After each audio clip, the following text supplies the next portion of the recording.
For probably the past year and a half, there's been a lot more talk about open gaming licenses ever since the OGL issues that occurred at the beginning of 2023. But we're at a really fantastic time for open licenses for RPGs. Since then, many different publishers have put out open licenses of their games, and we've seen some of the biggest companies also putting out open licenses of their games. Just this past week, Wizards of the Coast announced that they are going to be updating their system reference document with all of the work that they've been doing for the 2024 edition of D&D. We already have the old one that was released under Creative Commons last year. EN World Publishing released a massive, 1,000 pages worth of material for Level Up Advanced 5e under an open gaming license. So we just had Kobold Press release the Black Flag system reference document, the material that they're using for Tales of the Valiant for 5e. So we have lots of different open gaming licenses. But why should you care? Why should you, as a game master, give a damn about whether or not a game is using an open license or not?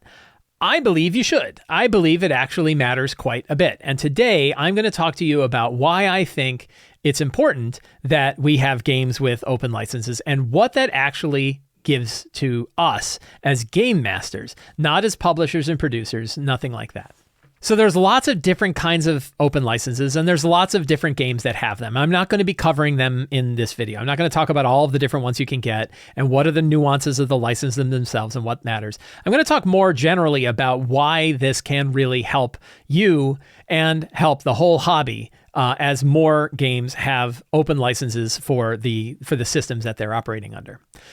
And a big one is that you're just going to get more products. That because there are open gaming licenses for different systems, you're going to see a lot of products that you can pick up. And in many cases, these products are the kinds of things that the core company that's making the game can't or won't publish themselves. So I'm going to be talking a lot about 5e, but we have tons and tons of stuff coming out for 5e that isn't coming out from Wizards of the Coast. Wizards of the Coast actually produces not a lot of different books for 5e. But there are hundreds to thousands of different books. I think there's just thousands, right? There are thousands of books released for 5th edition that are fully compatible with the 2014 version of D&D and very likely the 2024 edition of D&D that you can use. So you can find lots of different products to support very small niche kind of stuff. I've talked about Uncharted Journeys a lot, an entire book that just talks about how to fill in the space and journeys that you're going on. There's tons and tons of monster books. Kobold Press released 4 different big monster books that expand upon the monsters that you typically find. We wouldn't have these if we didn't have an open gaming license. We might have a bunch of different kinds of RPGs. Everybody would be making their own kind of RPG maybe, or they'd be kind of skirting the edge of what they're allowed to do under copyright and trademark law in order to make these books. But we don't have to worry about that because we have open gaming licenses. It gives publishers permission to do it. And it gives them fearless freedom to make these products. They don't have to worry about having a legal team on staff making sure they're not dancing too close to the intellectual property of the company that they are trying to support. Instead, the company has stated explicitly what they allow you to do and what material they give to you so that you can do that. And that means that for publishers, small publishers, independent publishers, one person can take these things and make products and put those products out there to support stuff. And we have seen some tremendous products that have come out of this. Shadowdark, for example, very popular old school RPG. I love it and I adore it, is using the Creative Commons license that Wizards of the Coast used to release the 5.1 SRD. That meant that Kelsey Dion did not have to stray too far away from the core concepts of D&D because they said, you're allowed to. Here it is. Here's our declaration that you're allowed to. Here's the material you can use. And then she can modify it how she sees fit and make it part of Shadowdark. So we wouldn't have games like Shadowdark if we didn't have that. That's not exactly true because a lot of times companies can figure out how to go around it, but I've seen companies that have tried to make sure that they're staying further away from core material like the 5.1 SRD.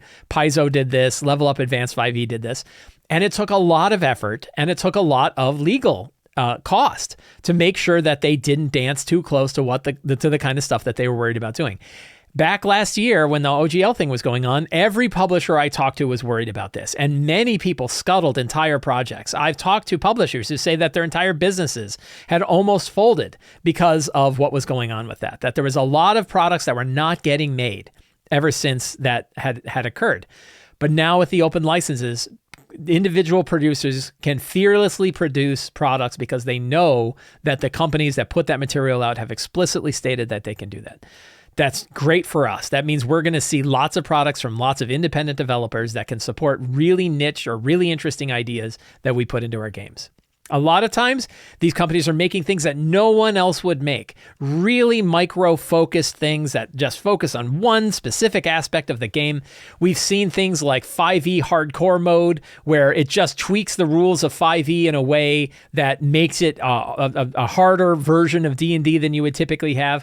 People can do like 5-page supplements of just one subclass that they want to add for one thing. The other advantage that we get by having these open gaming licenses is that new systems can build off of old systems, that we can take the experiences of designers and developers who were funded from a company to make a game, and we can capitalize off of those experiences to make new versions and new games, either opinionated versions of the original game or entirely new versions of the game. The game Dolmenwood, very old school game built upon sort of European fantasy and European lore using a very old school system, but right at the bottom we see that, they're using the system reference document from Wizards of the Coast, the 5.1 SRD, in order to build their game. Could they have gotten away without it? Maybe, but now that was a bit tricky, and then that puts them at big risk, especially if they're doing big print runs and things like that. That's an issue. Instead, they get explicit permission to be able to do it, to build a system like this that's completely different than what D&D 5th edition is like. Different style, different format, different type of product completely, but they get to build off of the experiences and build off of the work that happened there. I actually have heard of this. Actually, I'm going to save that. Do I have the Ulysses Pact? Yes, I do have that in there. I want to talk about the Ulysses Pact. I brought up Shadow Dark before, but Shadow Dark is the same thing, right? Somebody who had played and designed a lot of stuff for 5th edition, who had a style of game that she really enjoyed, that she thought she would bring into the world, ran a very successful Kickstarter for it and built Shadow Dark, and was able to do so based on the bones of 5th edition, which were open and available for people to use. So that means that us as GMs, we get access to Dolmenwood, we get access to Shadow Dark, we get access to all of these products that are directly compatible with like the 5th edition of D&D, but also entirely different products that we get to build. That is why open licenses are important. Another major advantage for GMs that we get from open licenses is that we know that our game can continue to be supported regardless of what the company does. I've actually heard this. I was reading a Cory Doctorow article recently where he referred to this as the Ulysses Pact. Ulysses is the guy that's on his boat and he ties himself to the mast and he tells his crew to put wax in their ears. And then when the sirens sing, he is the only person that was able to hear the siren song. But because he's chained to the masthead, he can't do anything about it. And the idea for a Ulysses Pact for a company is when a company does something or puts something out or sets up a situation, that means that even they can't go against it later. An example is Wizards of the Coast cannot revoke the 5.1 SRD under the Creative Commons license. It would be tremendously difficult for them to do so, and they would probably have massive, huge, multi-trillion-dollar companies that would go after them for trying to break this thing because those companies use the same licenses for stuff that they put out. So we know that we are safe in supporting a particular system because we know that other people are going to be able to put it out there. And Wizards of the Coast should also feel good about this because the people that believe in an open license at Wizards of the Coast know that nobody can take it away from them either. This means that designers who work at Wizards of the Coast know that when they leave Wizards of the Coast for one reason or another, they can continue to develop for that game with all of the experience that they have because the license is available for them to use the same products that they were developing when they worked for the company. That's outstanding for them, but it's also outstanding for us as GMs because we know that our game is going to continue to be supported. I think I can safely say it is highly probable that 5th edition of D&D will continue to be supported until we're dead. Like at least our lifetimes. Somebody out there is going to continue to make stuff for it. It may not be forever, it may not be huge, but we see stuff that is still being developed for a game that's 50 years old. We're still seeing BX stuff that's coming out, stuff that's compatible with BX that's 50 years old. I don't see any reason why it wouldn't be available for another 50 years. And we have so many people that have now learned the game from the 5th edition of D&D that we know that whatever Wizards of the Coast decides to do, whatever way they go with the game, it doesn't matter because we know that somebody out there, including us, including somebody else, will continue to support the game that we love, the game that is out now. I think that is fantastic. This also counts for digital tools as well. Over the past few years, it's been, probably 10 years, we've seen a lot of growth in digital tools for gaming. It really exploded during COVID. From the last time I polled people, the respondents, about 50% of the respondents were playing online. And many of the people that play in person are still using digital tools, even if they're playing games in person. They like to have these digital tools, whether they're character builders or ways to look up monsters, mapping tools, all different kinds of things. The more material is available from the company in the open, it means there's a wider range of tools that can use that stuff. The example is you can find many different tools, mobile applications on your phone, web-based applications, different VTTs that are using the material from the 5.1 SRD to give at least basic versions of characters that they can run and that they can operate. Now, it doesn't usually include all of the material that a company does. For example, only the core material for the 5th edition of D&D is available under a Creative Commons license. All of the other books are still proprietary to Wizards of the Coast, but it does mean that at least that core fundamental stuff can be built into just about any tool. It means that we can find tools all over the internet that have access to these kinds of materials and that we can use for our game. And again, whatever direction Wizards of the Coast or any other company decides to go with whatever material they have, we know that the core material is available out there. And if somebody wants to build a tool to support it, they can. They don't have to ask anybody's permission. Here's a big one for me.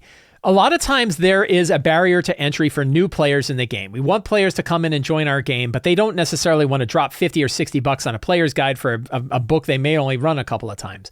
When you have an open game, when you have games that are on an open license, it means that you can send material to your players so they can understand what the game is like. The material may not be everything, it may not have everything that they want, but it almost certainly has enough that they can understand how to play the game. A lot of games coming from Evil Hat, for example, are released under Creative Commons licenses. There is a Blades in the Dark system reference document. There is a Fate system reference document. So there are many different systems that have their material out in an open license, and that means you as a GM are free to give that material to your players. An example in my own game is we are going to be running Level Up Advanced 5e for our next for our next campaign. And instead of having to worry about I can, you can either buy the book directly or I can share the PDF with you over Google Drive, but only if you can't download it and things like that. I can say, hey, here's the entire system reference document. You can download it, you can read the rules for it, and they can download it however they want. They can also access it through an HTML format because people have made HTML versions for it. So it gives them a lot of access to material that they don't have to directly pay for. Now, that said, these are not replacements for the core books. The core books are still better. I wouldn't want to give the impression that you can just play the whole game with nothing but SRDs. SRDs are pretty flavorless. They don't offer a lot of instruction. They don't actually help you walk through the game. They don't give you an understanding of what a subclass is or how it fits in the world. And that's the kind of material that I think it's perfectly fine for companies to keep inside their own intellectual property. And that people should, once they get an understanding for the game, once they realize they're going to play it, should go ahead and invest in buying a player's guide or should actually buy the product because it actually matters. Now, a lot of times the physical book is the thing you're going to buy because there isn't a Creative Commons version of a document that you can print. I mean, you can print it, but it would cost you a lot to print it. You might as well just buy the book.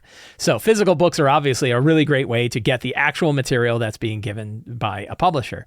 But just the idea that you can give people a taste of it, particularly if you're only running like a one-shot game and paying 50 or 60 bucks for a core book in order to just play one game is probably a pretty hefty investment. But if you're going to play a long campaign, I would definitely reinforce to you as a GM and for you to reinforce to your players that you're better off actually buying the books if you plan to run for a long time. But I can completely understand if players don't want to invest in that right away, and system reference documents and open gaming license books are a really good way to get at least a basic understanding of what that game is going to be like before you fully invest in it. So there's a big advantage in that.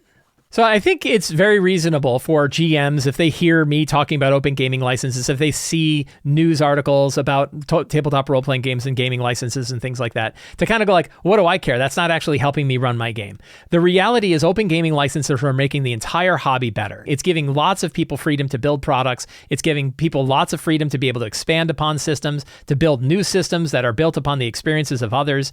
It is expanding this entire hobby in tremendous directions, all different ways, from new games, new flavors of existing games, new products for existing games, new tools, new technologies, new ways of enjoying this hobby, a better accessibility, all kinds of ways that open gaming license are tremendously helpful to the TTRPG hobby.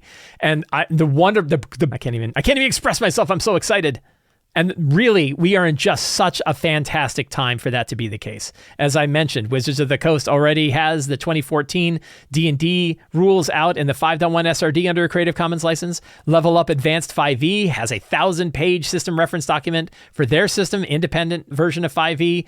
Kobold Press just put out the Black Flag system reference document, and Wizards of the Coast themselves announced that the 2024 rules update to 5e is also going to be making its way into the Creative Commons. So we are seeing, and that's just for 5th edition, but we're seeing that across the board for many different systems and many different RPGs overall. And it's making the entire hobby stronger. It's making it better. We're seeing more material, and it's making this game a lot more fun to play.